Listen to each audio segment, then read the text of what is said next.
जी हाँ दोस्तों, किसानों के समर्थन में आया बीजेपी का गठबंधन। नहीं किया कृषि कानून रद्द तो दे देगी पूरी पार्टी इस्तीफा। मोदी सरकार को लगा बड़ा झटका। अगर आप भी देश में किसान आंदोलन और किसानों के इस काले कानून का विरोध करते हैं तो लाइक करें इस वीडियो को, चैनल को सब्सक्राइब करने के बाद इस घंटी को दबाना बिल्कुल ना भूलें और कमेंट बॉक्स में लिखे जय जवान जय किसान। बढ़ते हैं खबर की तरफ। आपको बताते चले, कृषि कानूनों पर बनी मोदी सरकार की मुसीबतें। सहयोगी पार्टी आरएलएफ ने बुलाई महापंचायत, दे देगी किसानों का साथ। दरअसल आपको बताते चले, कृषि कानून के खिलाफ राजधानी दिल्ली में किसानों का पिछले 16 दिनों से जारी किसानों के प्रदर्शन का असर भी दिखना शुरू हो गया है। अब केंद्र में भाजपा के सहयोगी ने भी नए कृषि बिल को लेकर बोलना शुरू कर दिया है। इसी कड़ी में केंद्र की एनडीए सरकार में सहयोगी राष्ट्रीय लोकतांत्रिक पार्टी के नेता हनुमान बेनीवाल ने कृषि बिल पर बयान दिया है। दरअसल आपको बताते चले, किसान आंदोलन के समर्थन में राष्ट्रीय लोकतांत्रिक पार्टी ने शनिवार को कोटपुतली में किसान महापंचायत बुलाई है। नागौर सांसद हनुमान बेनीवाल ने कहा कि हजारों किसान कोटपुतली में मिलेंगे और फिर आगे की कार्रवाई तय करेंगे।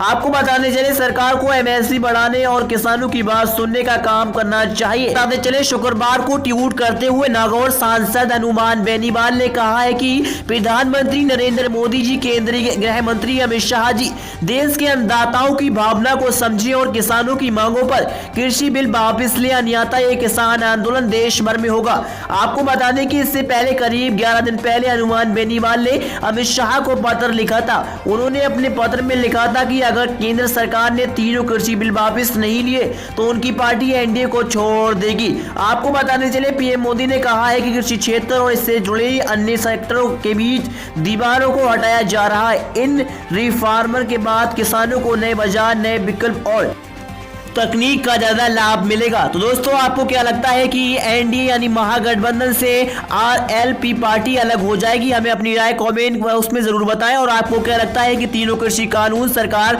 फिर से वापस लेगी या नहीं? हमें कमेंट करके जरूर बताएं और इस वीडियो को लाइक करें। बढ़ते हैं दूसरी और सबसे बड़ी खबर में। 14 दिसंबर को भूख हड़ताल पर रहेंगे किसान। उससे पहले सरकार से बातचीत के लिए रखी गई है शर्त। दरअसल आपको बता दें, संयुक्त किसान आंदोलन के नेता कमलप्रीत सिंह पन्नू ने बताया कि सभी किसान संगठनों के प्रतिनिधि और अध्यक्ष स्टेज पर 14 तारीख को अनशन पर बैठेंगे। हम अपनी माताओं और बहनों से इस आंदोलन में शामिल होने के लिए आह्वान करते हैं। उनके रहने ठहरने और टॉयलेट का प्रतिबंध करने का इंतजाम किया जाएगा। उन्हें इस आंदोलन में शामिल करेंगे। उन्हें कहा कि हम चाहते हैं कि सरकार 3 फॉर्म बिल वापस ले, हमें संशोधन के पक्ष में नहीं है।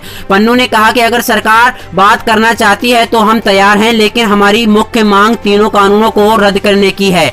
इसके बाद अपनी अन्य मांगों पर आगे बढ़ेंगे। उन्होंने केंद्र के नरेंद्र मोदी सरकार पर बड़ा गंभीर आरोप लगाते हुए कहा, केंद्र हमारे आंदोलन को विफल करना चाहता है, लेकिन हम इसे शांतिपूर्वक जारी रखेंगे। दरअसल उन्होंने कहा कि हम अपने आंदोलन को विफल करने के लिए केंद्र द्वारा किसी भी प्रयास को विफल करेंगे। हम विभाजित करने और हमारे आंदोलन के लोगों को भड़काने के लिए सरकार ने कुछ छोटे प्रयास किए थे, लेकिन हम शांतिपूर्वक इस आंदोलन को जीत की ओर ले जाएंगे। दरअसल आपको बता दें, कमलप्रीत सिंह पन्नू ने बताया कि हजारों किसान कल सुबह 11 बजे से राजस्थान के शाहजहांपुर से ट्रैक्टर मार्च शुरू करेंगे।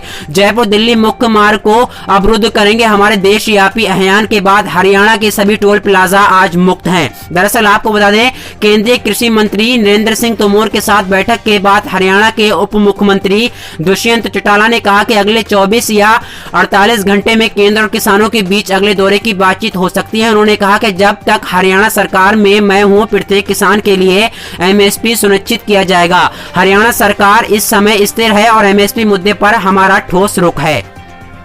उन्होंने कहा कि किसानों के प्रतिनिधि के रूप में उनके अधिकारों को सुरक्षित करना मेरी जिम्मेदारी है। मैंने केंद्रीय मंत्री के साथ इस विषय पर चर्चा की। मुझे उम्मीद है कि आपसी सहमति के एक रास्ता मिल जाएगा और गतिरोध का समाधान हो जाएगा। केंद्र सकारात्मक है। उन्होंने आंदोलन को खालिस्तानियों पर शहरी नक्श के लिंक को लेकर कहा कि जो लोग पंजाब से आए हैं उनके आचरण सकारात्मक हैं। हमें उम्मीद करते हैं कि ऐसे ही रहेगा। उन्होंने कहा कि उनके बीच कोई ऐसा तत्व नहीं पाया गया जो आंदोलन को अलग दिशा ले जा सका। सिंह हैं जो लगातार तमाम सामाजिक मुद्दों पर, राजनीतिक मुद्दों पर अपनी राय रखते हैं। किसानों को समझाने के लिए उनके समर्थन में सिंह बॉर्डर पहुंचे हैं। सर क्या होगा? आपको साफ साफ सरकार ने कह दिया कि हम बिल को वापस नहीं लेंगे, आप इसको कैसे देखते हैं? सरकार वापसी का इंतजाम करे, अपने आप चली जाएगी। सरकार को दो में से एक रास्ते में बार बार बता चुका हूँ, या तो सरकार ये तीनों बिल वापस लेगी और एमएसपी को कानून के रूप में कानूनी दर्जा देगी, नहीं तो इस बार इस मोदी सरकार को उखाड़ के फेंक देंगे। सरकार को वापस जाना पड़ेगा। जो अच्छा लगता हो सरकार को वो चुन ले। सरकार जाना चाहती है या सरकार बिल वापस लेना चाहती है, सरकार के ऊपर। सरकार तो डरा के रखी हुई है। सरकार डराती होगी, अब डरने वाले नहीं है। जो सरकार जिनको डरा के रखना चाहती थी, ये वो लोग नहीं है। ये किसान है, ये धरती पुत्र है, ये अन्नदाता है, ये सबका पेट पालता है, तो ये अपनी लड़ाई लड़ना भी जानता है। सरकार को ही समझ होनी चाहिए। आपको क्या लग रहा है ये सरकार क्यों इस बिल पर अड़ी हुई है? नहीं, देखिए, सरकार का बिल पे अड़ने का बहुत बड़ा कारण है। एक, जो अंबानी और अडानी जैसे उद्योगपति हैं, जिनका पैसा इस सरकार को बनाने में इस्तेमाल हो रहा है और जिनके पैसे पर ये जो सरकार है मौज ले रही है, मौज कर रही है, और जिनका याराना वो पूरी तरह से निभा रही है। एक तो उनका प्रेशर है, उनका पैसा बहुत लग चुका है।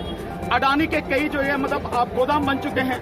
दूसरा, अंतर्राष्ट्रीय जो साजिश है, जिसमें वर्ल्ड बैंक भी शामिल है, जिसमें इंटरनेशनल मॉनेटरी फंड भी शामिल है और जिसमें आपका एशियन डेवलपमेंट बैंक भी शामिल है। आप सोचिए, अभी किसी कोरोना काल में इसी सरकार ने 54,000 करोड़ रुपए इन तीनों संस्थाओं से कर्ज लिया है। पूछेगा कोई, बताएगा कोई कि क्यों लिया है? क्या मोदी जी बता पाएंगे कि ये 54,000 करोड़ रुपए आपने क्यों लिया, किस बात के लिए लिया है, किस प्रेशर में आके लिया है? तो जो अंतर्राष्ट्रीय संस्थाएं आपको कर्ज देंगी वो अपनी शर्तें भी साथ में रखेंगी। इन्हीं शर्तों की वजह से 1991 में खुली व्यवस्था की बात की गई थी, खुली अर्थव्यवस्था होगी, और वो खुली हुई अर्थव्यवस्था होते होते आज ये है स्थिति कि एक जगह बची थी वो किसान की खेती, आज उसको भी पूरी तरह से अपनी गिरफ्त में लेना चाहते हैं। तो ये एक बड़ी जबरदस्त साजिश है। बिल में है कि किसान वोट नहीं जा सकता।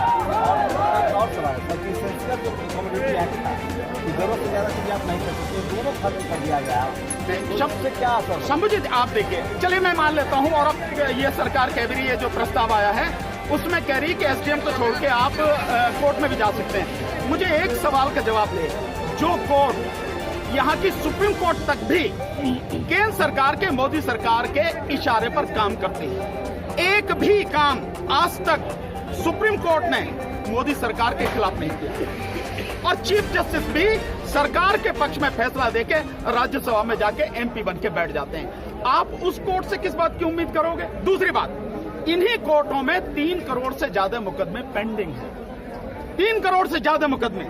और इसके अलावा और आपको बता देता हूं, उसके अलावा समझो कि सुप्रीम कोर्ट और देश की जो 24 हाई कोर्ट है, उनमें 1 लाख से ज्यादा मुकदमे वो हैं जो कंटेम्प्ट ऑफ कोर्ट के हैं। और कंटेम्प्ट ऑफ कोर्ट भी कौन सी? क्रिमिनल वाली नहीं, वो कंटेम्प्ट ऑफ कोर्ट जिसमें सुप्रीम कोर्ट ने आदेश किया, हाई कोर्ट ने आदेश किया, लेकिन अपने आदेशों का पालन नहीं करवा पाए। तो जो अदालतें अपने आदेशों का पालन नहीं करवा पा रही, जिनमें 3 करोड़ से ज्यादा मुकदमे पेंडिंग हैं, वो अदालतें हमें न्याय देंगी, किसान को। और किसान अपनी पैदावार के लिए, अपने पैसे के लिए किसान अदालत में जाएगा। शर्म नहीं आती है सरकार को? कोर्ट को ये सोचना नहीं है कि हम अपने उसके लिए जो अदालत में जाएंगे, क्यों जाएंगे भाई? आपने बिल पढ़ा होगा, ये कैसे नुकसानदायक है उसको? देखिए, बहुत सीधा सीधा है, ये एक बड़ा भयानक षड्यंत्र है, और षड्यंत्र साफ है। हर किसान इस बात को अब समझ रहा है कि जो किसान की जमीन है, उस जमीन को कॉर्पोरेट के हाथों में गिरवी रखने की बात। एक बात। दूसरी बात, अभी आपने इसेंशियल कमोडिटीज एक्ट के विषय में पूछा।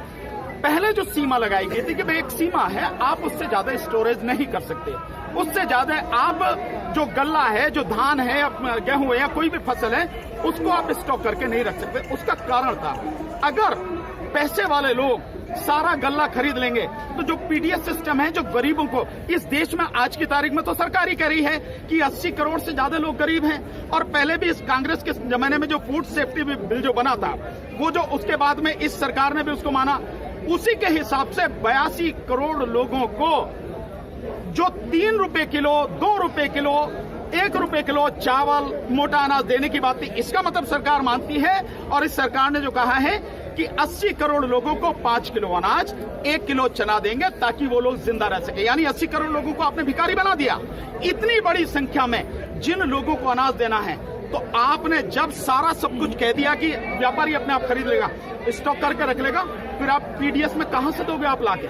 जो गरीबों को देने के वाली बात है, वो कहां से? निश्चित रूप से किसानों से कहीं ज्यादा गरीबों पे मार पड़ेगी। किसान तो कम से कम अपनी साल भर के लिए खाने के लिए बचा के रख भी लेगा, गरीब कहां से रखेगा? गरीब को या तो पीडीएस सिस्टम से मिले। भक्तों को तो समझ में नहीं आ रहा। नहीं, भक्तों को सब समझ में आ रहा है, लेकिन भक्त तो गुलाम है और गुलाम की अपनी कोई आइडेंटिटी होती नहीं है। गुलाम तो गुलामी में ही खुश रहता है, तो वो भक्त जो है वो गुलामी के लिए सारा पर मान ले किसान गरीबों के साथ साथ गरीबों की लड़ाई भी लड़ रहा है। ईमानदारी से अगर देखा जाए तो आज की तारीख में किसान न केवल गरीबों की लड़ रहा है, बल्कि मध्यम वर्ग की लड़ रहा है, इस देश के जवानों की लड़ाई लड़ रहा है। और ये जो पुलिस वाले खड़े हैं, सीआरपीएफ वाले खड़े हैं, जितने भी लोग हैं, इनकी लड़ाई लड़ रहा है। अगर किसान नहीं लड़ेगा और किसान किसी हालत में अगर इस बिल को वापस नहीं लिया सरकार ने, तो ये सारे के सारे जितने हैं ना, ये आज निश्चित रूप से जिस गेहूं को आज ये 20 रुपए 25 रुपए किलो खरीद रहे हैं, उसी गेहूं को कल ये 50 रुपए किलो में खरीदेंगे। इनका बाप भी नहीं खरीद सकेगा। ये चीज समझने की है। तो किसान केवल अपनी लड़ाई नहीं लड़ रहा। अंबानी अडानी गरीबों के लिए खाना दे रहे हैं। अंबानी अडानी कभी गरीबों की बात नहीं। आप किस गरीब की बात? लेकिन मैं बताता हूँ सर, आपको मालूम है 2014 से लेके 2018 के बीच में अंबानी अडानी और जितने उद्योगपति हैं, इन्होंने सरकार को जो पैसा दिया, लगभग 55,000 करोड़ रुपए सरकार को पैसा दिया। 55,000 करोड़। और फायदा कितने का लिया? 6.5 लाख करोड़ का फायदा। मतलब आप रिश्वत दे रहे हैं। और ठीक इसी तरह से हो रहा है। ये जो सारी चीजें हो रही हैं, चंद टुकड़े जो सरकार को देते हैं, ये चंद पैसे उसको देते हैं और देश की संपत्ति को लूटते हैं। आज प्रशांत भूषण ने लिखा है कि अंबानी अडानी से किसानों को डील कर लीजिए, सरकार को इसमें बिचौलिया है। देखिए, बहुत सीधी सी बात है, अंबानी अडानी से डील नहीं करनी। लेकिन मुझे बहुत पहली बार खुशी हो रही है इस बात की, जो बात मैं 1 साल पहले कहता था कि जियो का, रिलायंस का, अंबानी अडानी का बहिष्कार करो। आपको ध्यान है, आप लोगों ने कवर किया जब सीए एनआरसी का आंदोलन चल रहा था, मैंने लगातार कहा था इनका बहिष्कार करो, पूरी तरह से इनका बहिष्कार हो जाएगा, इनकी दुकानों पर ताले लग जाएंगे, सरकार अपने आप ठिकाने आ जाएगी। कल पहली बार किसानों ने जो है रिलायंस का, अंबानी और अडानी का, जियो का बहिष्कार शुरू किया है। और यही एक चीज है, इनके जितने भी प्रोडक्ट हैं, अंबानी की जितने भी, रिलायंस के जितने भी पेट्रोल पंप है, डीजल के जो पंप है, सब पे ताला लगना चाहिए। जितने रिटेल के 100 रुपए पाएंगे। आप लोग जातियों में और धर्म में बटे हैं, मुसलमान अलग आज के यहाँ ये सब किसानों को लोग किसान के साथ कहाँ गरीब आदमी नहीं, ऐसा नहीं। आप जाके देखिए, ये तो आप मीडिया वाले बांट रहे हैं। आप शंभू जी आप किसान पूछ रहे भाई किसान चुनो या कुर्सी चुनो। मोदी जी को हम ये कहना चाहते हैं कि किसान की तरफ से किसान चुनो या गरीब कहाँ कुर्सी लोग चुनो। आ रहे हैं, हम लोग शंभू जी मेरी बात छोड़िए, आप शंभू जी आप जाइए, आपका चैनल तो बहुत अच्छी तरह से कवर करता है, आप जाके देखिए, सबसे पूछिए, सबकी जातियां पूछिए।